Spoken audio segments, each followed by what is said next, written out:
Hey guys, welcome back to my YouTube channel. तो guys हम लोग फिर से लेके आ चुके हैं क्लास 10 मैथ का क्वेश्चंस जो कल के एग्ज़ाम के लिए बहुत इम्पोर्टेंट होने वाला है। तो बिना कुछ देरी के हम लोग क्वेश्चन को स्टार्ट करते हैं। तो फर्स्ट क्वेश्चन हम लोग का क्या होने वाला है, तो आप लोग ध्यान में रखना है, इसको ज़्यादा बनाएंगे नहीं, बस आप लोग को ध्यान में रखना है कि ऐसा क्वेश्चन आए तो सीधा टिक मारना है, ठीक है गाइस। आज का क्वेश्चन फर्स्ट क्वेश्चन ये बोल रहा है 306 और 657 का एचसीएफ क्या होने वाला है। इसका राइट आंसर हो जाएगा 9। इसका राइट आंसर हो जाएगा 9। आप लोग के एग्जाम बोर्ड एग्जाम में जैसे ही क्वेश्चन ये वाला दिखे आप लोग को ऑप्शन नंबर बी मार देना है। ओके गाइज, दूसरे नंबर पे हम लोग चलते हैं। यदि एचसीएफ बराबर 12 और एलसीएम बराबर 180 है तो इसका गुणनफल क्या होने वाला है। तो दूसरा नंबर का राइट आंसर हो जाएगा ए नंबर 2160। आप लोग को थोड़ा प्रैक्टिस करना है तो अभी कर लीजिएगा, नहीं तो फिर बनाने के टाइम बहुत ही दिक्कत होने वाला है। तो आप लोग ध्यान में रखना इस बात को। फिर तीसरा नंबर क्वेश्चन पे हम लोग चलते हैं। 7 पर 4 का इकाई क्या अंक होगा। इसको बोल रहा है 3 नंबर का 7 पर 4 इकाई का अंक क्या होगा। तो आप लोग को मालूम ही होगा, आप लोगों ने फर्स्ट प्रॉब्लम ने पढ़ा होगा। तो इसका आंसर राइट आंसर हो जाएगा ए नंबर। इसका राइट आंसर हो जाएगा 1। तो फिर 4 नंबर क्वेश्चन पे हम लोग चलते हैं। क्या बोल रहा है क्वेश्चन, एलसीएम गुना एचसीएफ बराबर क्या होता है। इसका राइट आंसर हो जाएगा इसका राइट आंसर हो जाएगा गुणनफल। आप लोग को ध्यान में रखना है इसको। 5 पर पावर 5 का इकाई क्या अंक क्या हो जाएगा। इसका राइट आंसर हो जाएगा 5। इसका राइट आंसर हो जाएगा 5। आप लोग को ध्यान में रखना है, इसका राइट आंसर हो जाएगा 5। और 6 नंबर पर हम लोग चलते हैं। बहुपद आप लोग बहुत ही इम्पोर्टेंट होने वाला है ये वाला बहुपद। तो आप लोग को ध्यान में रखना है, ऐसा भी क्वेश्चन कहीं पे भी दिख जाए तो आप लोग डायरेक्ट टिक मार सकते हो। X square plus B X plus C के मूल्यांकों का योग क्या होने वाला है।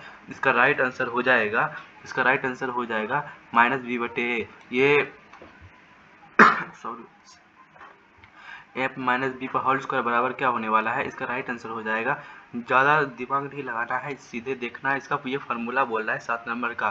तो इसका A square minus 2ab plus B square होता है इसका फार्मूला। इसका राइट आंसर बी मार देना, ठीक है। और 8 नंबर क्वेश्चन पे हम लोग चलते हैं। एक्स पर पावर माइनस 27 का गुणनखंड क्या होने वाला है।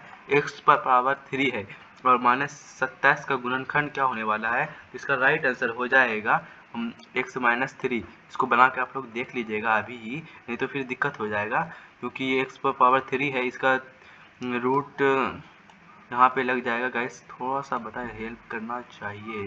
तो इसका हम लोग देख लेंगे तो आप लोग को पता ही होगा, आप लोग को मालूम होगा। इसका रूट 3 हो जाएगा। तो इसका राइट आंसर हो जाएगा एक्स माइनस 3। तो आप लोग ध्यान में रखना। और यदि दूसरा क्वेश्चन पे हम लोग चलते हैं। यदि पी होल 2 बराबर 0 है तो 2 क्या है। तो इसका राइट आंसर हो जाएगा 9 नंबर का डी नंबर 0 हो जाएगा इसका right answer. M square minus B square बराबर वाट। तो इसका मान क्या होने वाला है। तो इसका राइट आंसर हो जाएगा ए माइनस बी पर ए माइनस बी और इंटू ए प्लस बी। इसका राइट आंसर हो जाएगा ए माइनस बी इंटू ए प्लस बी। इसका राइट आंसर हो जाएगा 10 नंबर का। और नेक्स्ट क्वेश्चन पे हम लोग चलते हैं। रैखिक समीकरण। रैखिक समीकरण आप लोग के क्वेश्चन के लिए बहुत ही इम्पोर्टेंट होने वाला है। ज़्यादातर यही क्वेश्चन ये बहुपद पूछता है और रैखिक समीकरण। तो आप लोग ध्यान में रखना इसको। 11 नंबर हम लोग चलते हैं। a1/a2 और इसको बोलते हैं b1/b2। तो रैखिक समीकरण इसको ये इन्वाइटेड इसको ये बोलते हैं। इसकी थोड़ा कोई याद नहीं आ रहा, प्रतिच्छेदी कर रहा है। तो इसका ये आंसर, इसका 11 नंबर का राइट आंसर हो जाएगा मेरे ख्याल से a1/a2 और b1/b2। इसका राइट आंसर हो जाएगा प्रतिच्छेदी। तो 12 नंबर पे हम लोग क्वेश्चन पे चलते हैं। इसका राइट आंसर क्या बोल रहा है। 2x प्लस 3y बराबर 13। तो x प्लस y बराबर 5 है। तो x बराबर क्या होगा। तो इसका राइट आंसर हो जाएगा, आप लोग ध्यान में रखना इस क्वेश्चन को, आप लोग जूम करके थोड़ा देख लेना। और यदि क्वालिटी में थोड़ा दिक्कत हो जाए तो क्वालिटी बढ़ा कर देख लेना एक बार क्वेश्चन को। जैसे ही वहाँ पे क्वेश्चन ऐसा दिख जाए तो वहाँ पे सीधे ही टिक मार देना। तो 12 नंबर का राइट आंसर हो जाएगा 2। जैसे ही क्वेश्चन ये दिख जाए गाइस तो आप लोग को 2 पर तुरंत ही टिक मार देना है।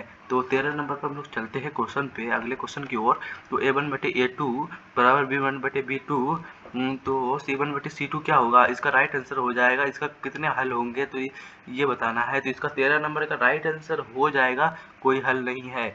और 14 नंबर क्वेश्चन पे हम लोग चलते हैं। ग्राफ विधि देता है, इसका राइट आंसर हो जाएगा 14 नंबर का। ये सीधे क्वेश्चन पूछ रहा है तो सीधे ही जवाब देना है। तो इसका राइट आंसर हो जाएगा अनुमानित। इसका राइट आंसर हो जाएगा अनुमानित।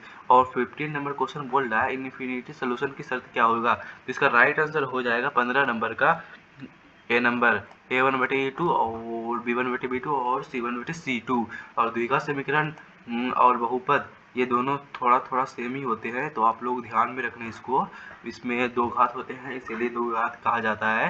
तो अब मानक रूप क्या होगा इसका, 16 नंबर क्वेश्चन बोल रहा है मानक रूप क्या होगा इसका, पूरा रूप बोल रहा है। तो इसका राइट आंसर हो जाएगा 16 नंबर का राइट आंसर हो जाएगा A² + BX + C = 0। ज़्यादा दिमाग नहीं लगाना है, ऐसा क्वेश्चन दिख जाए तो फटाक से मार देना है। और D बराबर वाट बोल रहा है तो B² - 4AC इसका राइट आंसर हो जाएगा 17 नंबर का A। ज़्यादा दिमाग नहीं लगाना है। और D लेस देन नहीं सॉरी D ग्रेटर देन 0 बराबर मूल। तो इसका राइट आंसर हो जाएगा 18 नंबर का B वास्तविक और समान। और फिर 19 नंबर क्वेश्चन पे हम लोग चलते हैं। मूलों का गुणनफल क्या होने वाला है। तो राइट आंसर इसका हो जाएगा मूलों का गुणनफल C/A होता है। आपको मालूम भी होगा इसको हम लोग B/A होता है और C/A मूलों का गुणनफल मूलों का योग। तो आप लोग ध्यान में रखना मूलों का गुणनफल होता है C/A और फिर मूलों का योग बराबर -B/A, इसको ध्यान में रखना। 20 नंबर पर हम लोग चलते हैं। x² - 5x + 6 के मूल्य का योग क्या होने वाला है, मूल्य क्या होगा इसका। तो इसको राइट आप लोग बना के एक बार देख सकते हैं। तो अभी बनाएंगे नहीं, बस क्वेश्चन को देख लेंगे। वहाँ पे जाने के बाद सीधे डायरेक्ट मारना है। ऐसा क्वेश्चन दिख जाए तो आप लोग को ऐसे मार देना है, ठीक है। यदि टाइम मिले तो ये क्वेश्चन को जरूर बना के देख लेना एक बार। राइट आंसर हो जाएगा 20 नंबर का 2 और 3। और हम लोग 21 नंबर क्वेश्चन पे हम लोग चलते हैं। समांतर श्रेणी के ऊपर होने वाली ये क्वेश्चन। ए एन बराबर GM वाट है तो इसका राइट आंसर क्या हो जाएगा। ए एन समांतर श्रेणी का क्वेश्चन है। आप लोग को मालूम होगा एनवा पद होता है और फिर AP होता है, ये सब आप लोग देख लेना। इसका फार्मूला क्या होगा AN बराबर वाट। तो 21 नंबर का क्वेश्चन का राइट आंसर हो जाएगा A + n-1 × D। और SN बराबर 22 नंबर क्वेश्चन पे हम लोग चलते हैं। 22 नंबर का राइट आंसर हो जाएगा SN, इसका राइट आंसर हो जाएगा A नंबर। इसका राइट आंसर हो जाएगा A नंबर। थोड़ा ध्यान में रखना, ऐसा थोड़ा बहुत मिस्टेक हो जाता है लेकिन सही आंसर है, ठीक है। n/2 × 2A + n-1 × D, इसका राइट आंसर यही होगा, ठीक है। आप लोग ध्यान में रखना, ये दोनों फार्मूला बहुत ही इंपॉर्टेंट है। समांतर श्रेणी जो 10 के बोर्ड एग्जाम में अगले पिछले बहुत बार ये सब क्वेश्चन पूछा गया है, तो आप लोग देख लेना एक बार। पिछले साल का क्वेश्चन आप लोग मिलाए होंगे तो आपको लोग को मालूम होगा कि ऐसा क्वेश्चन पूछा जाता है हमारे बिहार बोर्ड के एग्ज़ाम में। आप लोग ध्यान में रखना। और 23 नंबर हम लोग चलते हैं।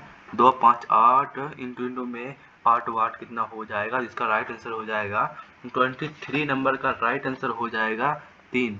आप लोग को ध्यान में रखना है कि D निकालना है, इसका आधा निकालना है। 5 - 2 इसका D बराबर होता है A2 माइनस, गाइस इसको होता है A2 - A1। थोड़ा गाइस इसलिए यहाँ से नहीं बता पा रहे, ठीक है। A2 - A1 तो 5 में -2 गया तो 3 हो जाएगा। इसका राइट आंसर हो जाएगा। AP में स्थिर अंतर है, इसका राइट आंसर हो जाएगा 24 नंबर का। हम लोग ध्यान में रखना इस क्वेश्चन को। यदि D बराबर पूछ ले तो आप लोग को 3 मारना है। आप लोग देख लेना D बराबर पूछे तो A2 - A1 करके देख लेना, जितना राइट आंसर मिले वो बना के आ जाना है। आप लोग का 1 नंबर वहाँ पे सुरक्षित रहेगा। 24 नंबर पे हम लोग चलते हैं। 24 नंबर क्वेश्चन बोल रहा है AP में स्थिर अंतर है, इसका राइट आंसर हो जाएगा D। इसका राइट आंसर हो जाएगा D। यदि A बराबर 2 और फिर D बराबर 3 है तो A3 बराबर, यदि ये ऐसा क्वेश्चन पूछ ले तो एग्जाम में, तो आप लोग को आंसर राइट आंसर 8 देना है। आप लोग जोड़ के घटा के जो करना है करके देख लेना है, ठीक है। आप लोग के लिए कुछ अलग अंक हो जाए तो आप लोग ध्यान में रखना इसको। और त्रिभुज, यदि त्रिभुज के बारे में पूछे, आप लोग को फार्मूला तो याद रखना पड़ेगा ना। तो आप लोग ध्यान में रखना त्रिभुज का फॉर्मूला सब पाइथागोरस 26 नंबर का राइट आंसर हो जाएगा। Pythagoras a square plus B square plus c square होता है, ठीक है। और फिर 27 नंबर क्वेश्चन हम लोग 27 नंबर क्वेश्चन पे हम लोग चलते हैं। समबाहु क्षेत्रफल क्या हो जाएगा? इसका राइट आंसर 27 नंबर का राइट आंसर हो जाएगा बी नंबर, जो √3/4 है, √3/4 है।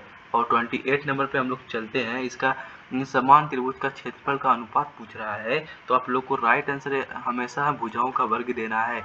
और फिर 29 नंबर हम लोग चलते हैं। 3, 4, 5 त्रिभुज है, तो इसका राइट आंसर हो जाएगा 3, 4, 5 त्रिभुज। तो इसका राइट आंसर हो जाएगा बी नंबर समकोण। तो इसको ध्यान में रखना, 3 भुजा का तीनों कोण समकोण होता है, तो आप लोग याद में रखना।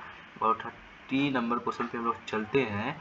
बीपीटी कहलाता है, बीपीटी पूछ रहा है गाइस, इसको ध्यान में रखना। इसको बोलते हैं थेल्स प्रेमे, थेलस प्रेमे, ठीक है गाइस।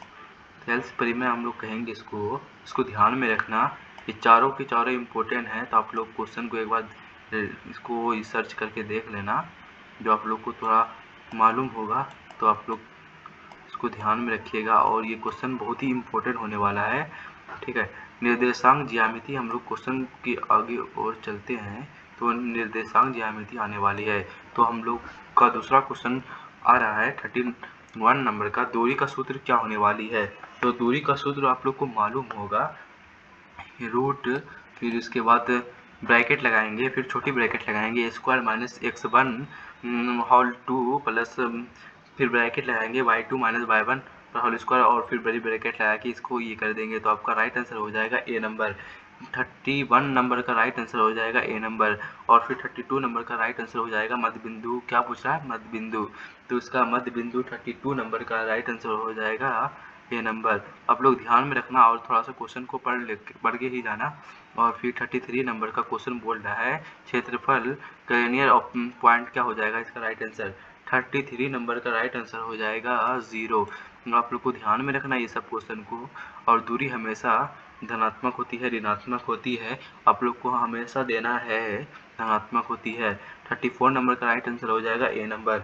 और 35 नंबर का क्वेश्चन बोल रहा है त्रिभुज क्षेत्रफल है, इसका राइट आंसर हो जाएगा ए नंबर, ए नंबर, ठीक है, राइट आंसर ए नंबर। आप लोग एक बार 1/2 और फिर x1/2 माइनस y3 प्लस जितना होगा वो लिख देना है। तो फिर त्रिकोणमिति में ये फार्मूला बहुत ही इम्पोर्टेंट होने वाली है, जो आप लोग के को एग्ज़ाम में पूछे जाते हैं, तो आप लोग को इसको ध्यान में रखना है। ओके, 36 नंबर क्वेश्चन बोल रहा है sine square theta plus cos square theta बराबर कितना हो जाएगा? 36 नंबर क्वेश्चन बोल रहा है 36 नंबर क्वेश्चन बोल रहा है sine square theta plus cos square theta बराबर क्या हो जाएगा? ए नंबर। और 1045 का मान क्या होता है? डिग्री 1045 डिग्री का मान क्या हो जाएगा? 1 हो जाएगा। 37 नंबर का राइट आंसर ए हो जाएगा। और साइन 30 का मान आप लोग को ध्यान में रखना है, साइन 30 का मान हमेशा 1/2 होता है। और कॉस 60 का मान हमेशा, मान आप लोग ध्यान में रखना, ठीक है। मान को याद कर लेना कैसे भी करके, आज ही मौका है, फिर कल मौका नहीं मिलेगा। 39 नंबर का है ए नंबर, cos 60 का मान ए नंबर। और फिर 1 + tan स्क्वायर थीटा बराबर 40 नंबर, बहुत ही इम्पोर्टेंट, बहुत बार पूछा गया है। 40 नंबर का 1 + tan स्क्वायर थीटा बराबर sec स्क्वायर थीटा होता है। ये फार्मूला आप लोग के लिए बहुत ही इम्पोर्टेंट है, और ये क्वेश्चन भी आए समझ के जाओ। और ये क्वेश्चन गलत होना नहीं चाहिए गाइस। 1 + tan स्क्वायर थीटा बराबर sec स्क्वायर थीटा होता है। और हम लोग फिर दूसरे क्वेश्चन 41 नंबर, जो आज का लास्ट 10 क्वेश्चन और बाकी रह गया है, तो आज ये भी क्लियर करके जाएंगे। पृष्ठीय क्षेत्रफल और आयतन का क्वेश्चन होने वाला है, आप लोग ध्यान में रखना। गोले का आयतन कितना हो जाएगा? गोले का आयतन होता ही क्या है? तो इसका राइट आंसर हो जाएगा, इसका आयतन पूछ रहा है, तो इसका राइट आंसर हो जाएगा 4/3 πr³, 4/3 πr³। और फिर 42 नंबर क्वेश्चन बोल रहा है बेलन का आयतन क्या होता है? बेलन का आयतन होता है πr²h, πr²h। इसका राइट आंसर हो जाएगा πr²h। फिर 43 नंबर क्वेश्चन बोल रहा है शंकु का आयतन क्या होता है। शंकु का आयतन होता है 1/√1/3 पाई स्क्वायर एच। और फिर घन का आयतन क्या होता है, ए क्यू होता है। घन का 44 नंबर क्वेश्चन बोल रहा है घन का आयतन क्या होता है, ए क्यू होता है। फिर क्यूब टी एस ए क्या होता है, क्यूब बोल रहा है 45। आप लोग ध्यान में रखना, ऐसा क्वेश्चन आ जाए तो इसका राइट आंसर हमेशा 6a² देना है। और फिर सांख्यिकी व प्रायिकता में ये क्वेश्चन पूछा ही जाता है, जो आप लोग को ग्राफ सब में देखने को मिलेगा। तो आप लोग ध्यान में रखना ये क्वेश्चन। माध्य का सूत्र क्या होता है, सिग्मा एफ एक्स बटे सिग्मा एफ। 46 नंबर का राइट आंसर हो जाएगा ए। और फिर प्रायिकता सीमा का 47 नंबर का राइट आंसर हो जाएगा 0 और 1। 0 से ही स्टार्ट होता है, 1 पे ही खत्म होगा। इससे ज़्यादा ही हो सकता है लेकिन 1 पे खत्म होगा, ठीक है। निश्चित घटना हमेशा होती है, निश्चित घटना हमेशा 1 होगी। 48 नंबर क्वेश्चन, निश्चित घटना हमेशा 1 होगी। और फिर सिक्का उछाला गया तो पर क्या आने वाली है, तो इसका राइट हमेशा आएगा 49 का 2। सिक्का उछाला जाएगा तो जीत भी आएगा, पट भी आएगा, तो आप लोग ध्यान में रखना 2 आएगा। फिर आज का लास्ट क्वेश्चन हमारे सामने है, लगातार 2 संख्याओं का एचसीएफ का क्या होने वाली है। तो इसका राइट आंसर हो जाएगा 2 लगातार संख्याओं का एचसीएफ हमेशा 1 होने वाली है। तो आप लोग ध्यान में रखना इस क्वेश्चन को, और इसको रट के ही जाना है गाइस। और आज की वीडियो में बस इतना ही, फिर मिलते हैं नेक्स्ट वीडियो में। और आपका तैयारी कैसी चल रही है और कैसा गया आज का पेपर, आप लोग ज़रूर कमेंट में बताना। और फिर मिलते हैं नेक्स्ट वीडियो में। फिर नेक्स्ट वीडियो में न्यू क्वेश्चन का पेपर आने वाला है, तो आप लोग उस वीडियो को भी देख लेना। फिर मिलते हैं नेक्स्ट वीडियो में, बाय बाय।